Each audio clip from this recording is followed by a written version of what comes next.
mucaan gara laafummaa mucaan dhugaadhaas jaallatee mucaa wajjin jiraatu bakka. Akkamii bakka mucaanii akka guutuu lama sadiin qaqayyaru yoo ta'e siin ta'usi. Nama tokko nama jaallatu si wayyusi. Ani nama filadheeti miti inni immoo akka nan isa jaalachuu hin dandeenye itti meeraama irra deddeebiitu. Atis kanaafuu dirqiidhaan immoo ani isa jaalachuu hin dandeenye. Dirqiidhaan jaalladhu siin jechaan jiru. Jaalalli guutuun nama jaallatuuf jaalalli seexanii nama jaallatu tokkuma. Amma irraa fagaatan jira. Tokkuma bakka. Seexana yoo argite tatee kana qabannaan sanatti hin dabartini guutuu isa akkasuma. Si jaallate miti sirraa tokkotti darba. Ko guutuu irraas fagaachatan jira moo argita ta'e garuu. Irraa fagaachatan jira maali? Jaalladhu hin jenneen garuu waa'ee guutuu wanna badaa haasoftu. Si obsuun danda'u. Amma waastimu anarra kanan si waamee guutuu siin ta'u mucaa kennaadhamu sana jaalladhu wajjin jiraadhu. Si mitiin kan naa murteessisan moo? Akkasi. Dhugaa si mitiin kan naa murteessu ani nama barbaadu jaalachuuf. Hayyee harka fuulee akkam jirtu kabajamtoota keenya. Ani nagaa kootii galata waaqaatii har'a sinii keetiin jira. Har'a immoo gaanaan itti ilaalan irraa fagaachuun nan dadhabee nan fagaadheedha akka garuu nan dadhabee jaalalli keessan dabalaa deema. Gara maalittan ce'a? Aki ilaalcha sinnaaf qabdan hundi isaaniitti toleera. Maal ture ilaalchi sinnaaf qabdan jechuun moorsa kaan jira. Natti toleera. Horadheera ilaalcha keessanii. Yaada kiyyatti akkasii walii galtan argeera. Hayyee egaa akkam jirtu nagaa keessanii gidduutti har'a kun gara keessanii dhufe wanta isin nagaggaafachaa turtanii maal yaada kiyyatti walii galuu keessan hunda isaaf galatoomaa isiniin jedha. Koomentii baay'ee isaa dubbiseera. Hunda isaa dubbiseera jechuun bakka walii caalu hunduma isaa dubbiseera. Koomenticha hunda isaatti walii galeetiin jira. Jechuun ilaalchi kiyya hundi jechuun hunda miti namni guutuun hin jiru namni qulqulluun hin jiru garuu muraasni akkan yaadi kiyya inni kana dura darbee sirrii ta'e argeen darbee amalli guutuun argisiisu hunda isaallee argeen darbee. Egaa amma har'alee yoo mali sarraa sinaa seenatti tola. Guutuun mucaa sana sobuuf deemaanadha. Mucaa sana jechuun wanta muudii qabachaa natti fakkaata. Fileetanittis ta'e seenaattis ta'e waan ofittis ta'e wanta inni muudii qabachaa natti fakkaata malee dhugaadha wanta inni ishee sana fuudhuuf deemu natti fakkaata. Waan hundi isaa soba natti fakkaachaa jira jechuun akkaan odeeffannoo xiqqoo tokko lama argadhetti soba wantichi kijibaa wajjin waliin caaluunadha. Gaafa teessanii yaaltan akkamittiin namni tokko kun waan ofii baay'ee na dararsee dhugaa rabbi wanta kana natti netti waan gosa irra jechuun na dararsee maal jettee garuu maal jedhee akkamitti muu wallaalee bakka natti hin fakkaanne wanti dhugaatii natti hin mul'anne. Kanaafiyyuu ani waan diramtee maal akkan ittiin jedhu wallaalee garuu maal hin jedheen ishee maanii sobaa inki jibaan ala guutuunii ishee fuudhuuf miti mucaa sana fuudhuuf miti otoo dhuguma mucaa sana fuudhuu barbaadeefi bifa kanaan hin deemu ture. Isinii wajjin kolfee amma yoo argitanitti guutuun isaa fuulli isaa jijjiirame jechaadha. Gammadaa kolfaa viidiyoo fa'aa waraabamnaa gaafa isaan dhaqanii faajjiin olii bakka seenaa fa'aa warri dura akka maalitti hojii somnaa fi kana dhiisee lachuu viidiyoo gidduutti fa'aa dhiisee biraa ba'uu jalqabee yoo argite kana gochaa jira bakka natti hin fakkaanne wantichi dhugaa natti hin fakkaanne waan manni shiraaf godhee kana gochaa jiru natti fakkaate shira yaaduun moo jedhinaa gaadhama nama shirma filma uumamni isaa shirma. Kanaafuu waa'ee isaa bishaan maal jedhee akkan isinitti wallaaleen ala waa'ee isaa jechan ittiin ibsuun dhabee yeroo tokko bifa namummaatiin na yaadaaf beektanii gaafa isaan asii fakkii itti illee natti hin tolu. Gaafa inni immoo lafaa keessa amala isaa kana fayyadamu hunda isaa amala isaa beekudha. Amala isaa kana hunda fayyadamu immoo amma isinillee natti hin tolu nan gammachiisu. Waan ofiitti gaa'e akkuma isin itti meera seenaatti illee jedhee waan amanuufi na dhageessatu itti muunaa keeyyuu akkuma waan inni ishee kijibuuf dhageesse fakkaata isheen. Kana faadha waan biraa immoo maaliif jedha obboleessa keenya beeka achi as gara miidiyaatti illee gottanii fidanii innis waan biraa keessa taarikii addunyaa biraa keessa galaa jira warqita dhiisute maal jedhama jaalala dhoksa wanti barbaaddinaan jaaladhanii yoo dandeessanii jiruun jireenya keessan sooshaal miidiyaatti achi as hin fidina adaraa waaqa sin uume bakka achi as hin fidina sooshaal miidiyaatti nama jaallachuu waan biraa nama jechuun jaalalee walii ta'uu waan biraa sooshaal miidiyaatti achi as fiduu waan biraa jarri lamaan waliin kanaaf jedhamtee addunyaa keessa jiraatan gara sooshaal miidiyaatti hin fidina nuti jireenya mataa keenyaa asuma keessa jiraannaan ala komentii wayii faamuu argira firoon jaalallee qaba sobaan fiduu malee jaalallee qaba manaaf hin qabu naa barbaada hin qabu isuma dhuguma afaan oromoo dhiyeessima hin qabu naa barbaada yoo argitan immoo akka carraa warra amala bareedaa qabu amalli isaanii namatti tolu naa barbaada. Actually hordoftoota kiyya keessan nama bareedaa qabu jiraate nan barbaada akkasii jira. Dhuunfaa godha kaameraamaanii qolli dhuunfaa godha jireenya dhuunfaa godhi laata jira. Kanaafuu akka kanadha dubbichi. Egaa maal jedheen isinitti marii waa'ee jara waan of garuu dhugaa isinitti muhi baay'ee sosobaa jira baay'ee danda'a fi raamala ishee hundasaa. Har'aa borii bakka malee jijjiiramaa tokko jira. Yeroo tokko guutuu mormiti yeroo tokko guutuu jaallatti yeroo tokko guutuu mormiti yeroo tokko guutuu fe'iti. Waan jedhee ani amansiisin hin qabu waan jedhee ittiin hin qabu hundasaayyuu nama guutuu barbaadu fakkaatti otoo mijatee fi isheen barbaaddee ani hin jiru. Kan obboleettiin kiyya jaallatte anaaf soddaadhaa jedhu miti hawaasuma keenya biratti wanta akkasii jira sababii fi wanta isheen jaallatte ani hin jibbun ture. Garuu wanta isheen jaallatte sana kanan jibbeef immoo beektu sinuyyuu beektimuu barbaachisu. Sana dubbiin jiru kana isa kaan isiniyyuu beektu maal jedheetii hima waa'ee hawwii qaama guutuun nan fuudhanii itti daaru kana dubbichi bitaa natti gale. Beektu wanta bitaa namatti galu wayi. Wanta soba fakkaatee dhugaa immoo fakkaata. Soba fakkaataa garuu dhugaa fakkaata. Ila an garuu akka kiyyatti soban jedha. Ani hin beeku garuu sobuman jedha. Guutuun wanta sana jira miti. Itti seenuun barbaadu garuu gochuuf dirqame wanta akkasii wayi fakkaata. Akka kana dura amma fakkeenyaaf nama sadii wajjin anu warra beeku iyyuu reeleeshin nama baay'ee wajjin qabanii kan ishee kana adda wayi. Anis hin beeku inni hunduu waan beeku natti hin fakkaatu bakka. Guyyaa margee bakka galgala wajjin footoo postii gochuu wanta barbaade waan akkasii wayi fakkaataan ala jaallatii ma dhugumaan akka warra kaan wajjin jiraachaa turetti wanta ishee wajjin jiraachuu barbaadu hin fakkaatu irraasuu waan akkasii hin agarre. Kana dubbii guutuu warra haasee isinii fixuu hin danda'u. Dubbii isaa yoo muraasa maal jedhama?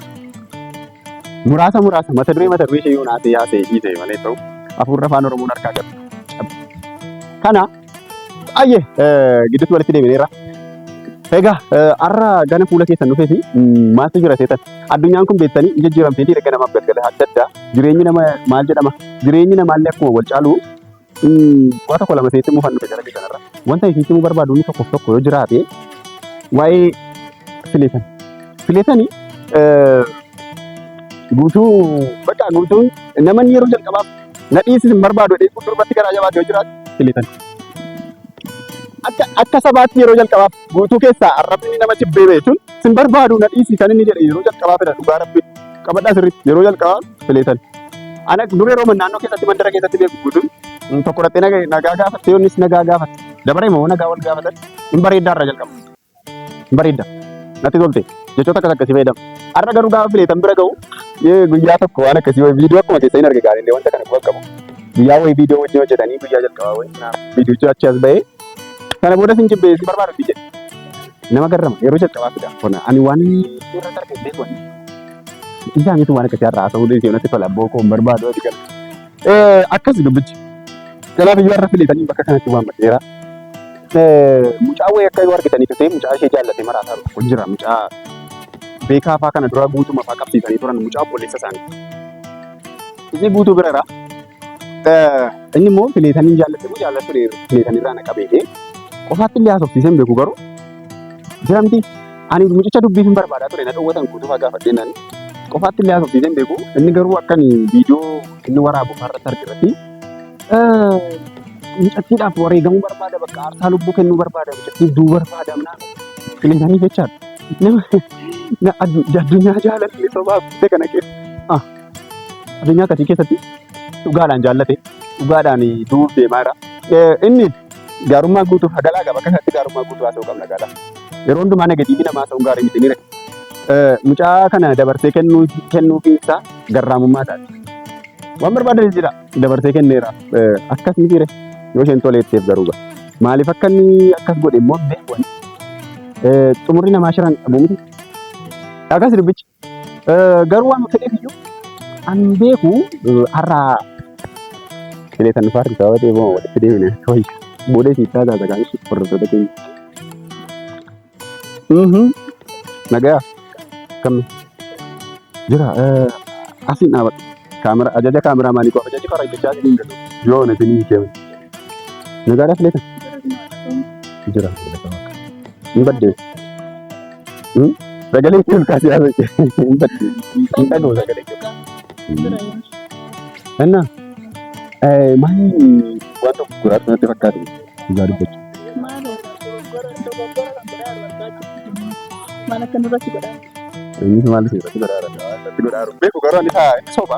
Isaa kan dibatee shi soba. Yoo soba. Dhugaa soba. Ani kamanaan jira. Inni ko soba kana muka gogaa fuudhee jedhaa kan jedhu barbaade ko soba. Deemasiisee fuudhan danda'a.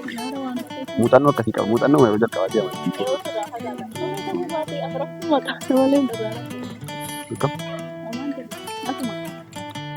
Waa'ee isaaf rakkoo taatanii maaliin akkachuu? Soba isin jechuu barbaadeen tura. Namni soba kanaan immoo dhiisi bakka. Soba kanaan immoo ati kan kee godhachuu barbaadde immoo waan naan kan guutuu kan kee godhachuu barbaadde immoo inni kan kee godhachuu barbaadde kun amma achuun ta'a itti morma harta. Guutumarra hin jira ammaa guutuu dhiisuu hin dandeenye man. Afaan irraa fagaadde jechaa jira malee ammas. Namni wayii jaallateera moo argeera moo waga gammadde dhugaa rabbi jaalala keessatti jaalalli dhugaan nama qabuun jechuun waa tokko carroomuudhaan. Baga gammaddeette.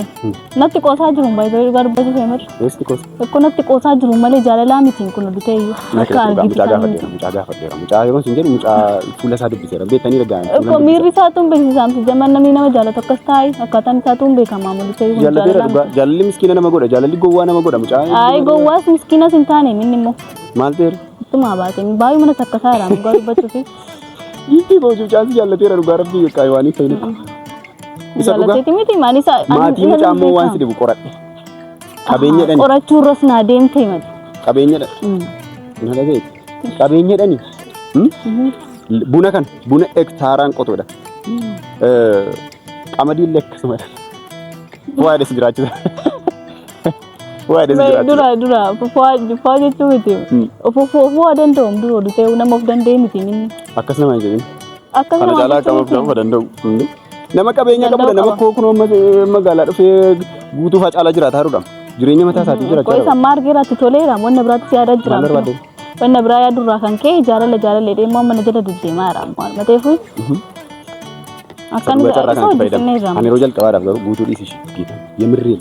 Guutuu dhiisi jechuun? Guutuu dhiisi dhugaa. Ayi dhiisuun kiyyaan beekamu mammas dhugaa dubbachuu. Guutuu dhiisi. Maaliif naan? Kamtu dhiisoo jechuudha. Ananii kan guutuu bira sigdi. Jedhin. Ana miti. Ta'uu danda'ama. Ana miti. Kan duraa mishiiti. Ana miti. Ani guutuu wal barsiise ana miti. San dura wal beeku isa beeku. Guutuu dhiisuu si barbaachisa. Maafanni isaa. Tokkoffaa. Guutuu namni yeroo jalqabaaf hin jaalladhu hin barbaadu dessi. Anaaf wanna naaf yaaduuf baay'ee dhugaa dubbachuu fi wanna naaf yaaduuf malee na jibbeeti miti.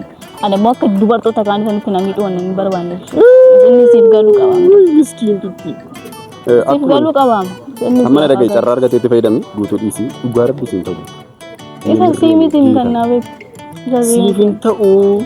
Naaf ta'a jedhee. Siif qabeenya qabu si wayii mucaan dhugaadhaan si jaallatanii maatu. Waa'ee mucaa dhiismeen waa'ee mucaatii miti ammoo nanas taasisuu dha. Mucaa jaalladhu mucaa si wayya bakka.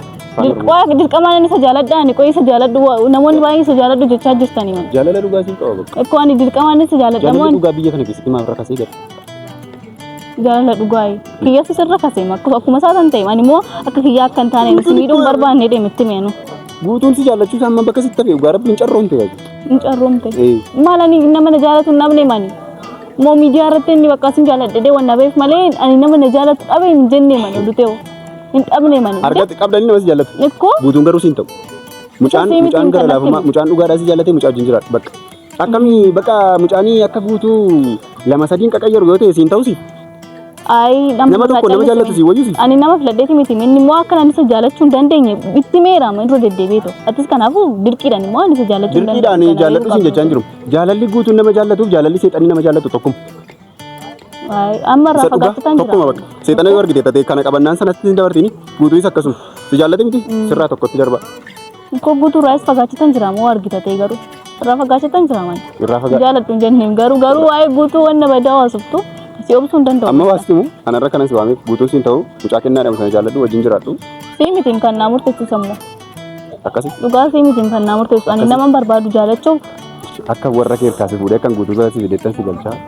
Deemshammaa rakkoon qabu kaameraa jecha fayyadamu. Wayis wajjin deemu. Waan matee fuyi. Yoo wajjin deemuu barbaaddisa. Deemsi. Ay guutuu.